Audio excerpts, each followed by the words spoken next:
So down in our entranceway, I'm installing some new flooring. It's the same flooring we had before, but it had a problem where it would separate and came apart, mainly because the area is prone to cold temperatures and a lot of moisture. So we have the same type. It has a pre-glued edge on the front, and then it's also on the back, so they glue together. And this glue, it's okay if you have a level surface and the conditions are good, but if you have a surface like we have in our old house here where it rolls, it'll separate because this glue isn't strong enough to hold that. Plus, if you have a lot of moisture or a lot of temperature change, it's going to also separate. So I'm going to try to do something different with this. When I put it down, I'm going to be adding some contact cement. The first thing I'm going to do with this floor is I'm going to trim off this overhang here where the extra glue is, all along and into the corner, and then I also have to notch this corner after so it fits properly.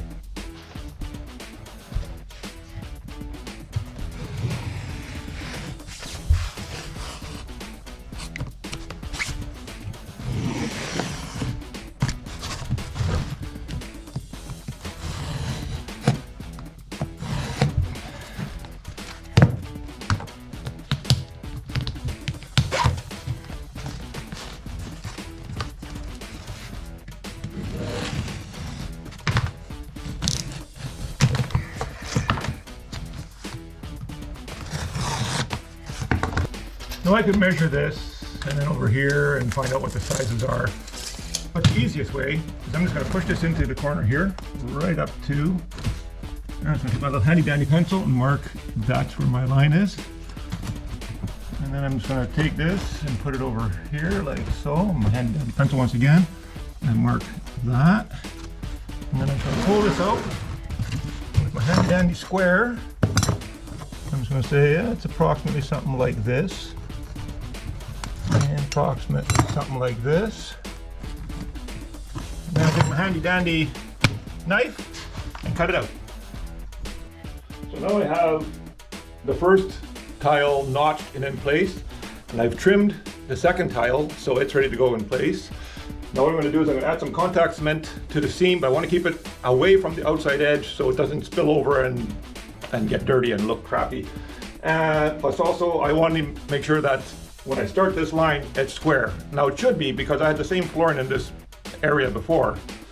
And I hope the contact cement will keep it bound together over time, because this is accessible to cold and wet, and plus it does have a bit of a roll to it as well. This building is 112 years old, so nothing's leveled in it. So we're trying to alleviate any issues down the road. Contact cement, let's give it a try.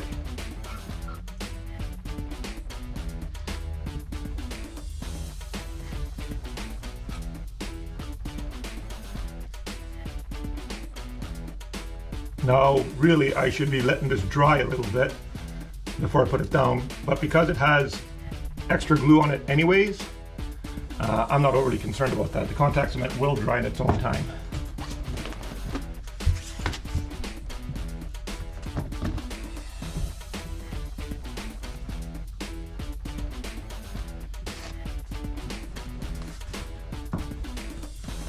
And this is the important part right here. Make sure that seam is square, and I'm going to go down the end of the line and see what happens.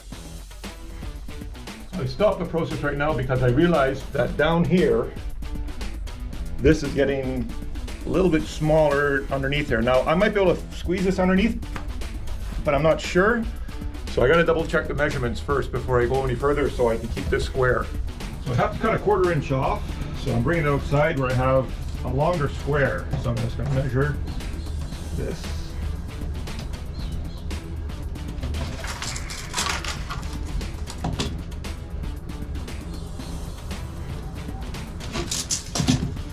And handy dandy drywall square.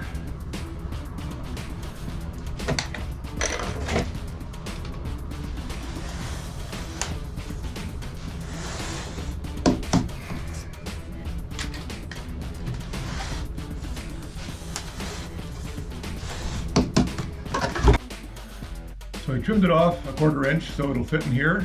I'm gonna do the same. I'm gonna glue this with some contact cement, lay it down, and then once I know that this is all square, right down to the end, then I'll just continue flooring. These tiles are 1 foot by 1 foot and make up a 3-foot tile. The beauty of this is I have to cut this off at the foot mark, which is going to be nice because then when I start the next row, this will be offset by that foot, and you want to have these tiles offset. So my next one, I should have a 2-foot piece, and then I start my next row with a 1-foot piece. That's nice that the math works.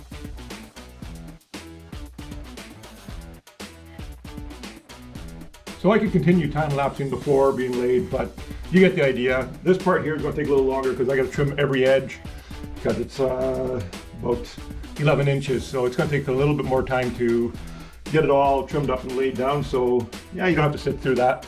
So anyways, this is what the floor is going to be like. I got to do the other side. And I'm going to hope now that laying the floor with contact cement in between the seams will give it some more resilience to separating and moving around.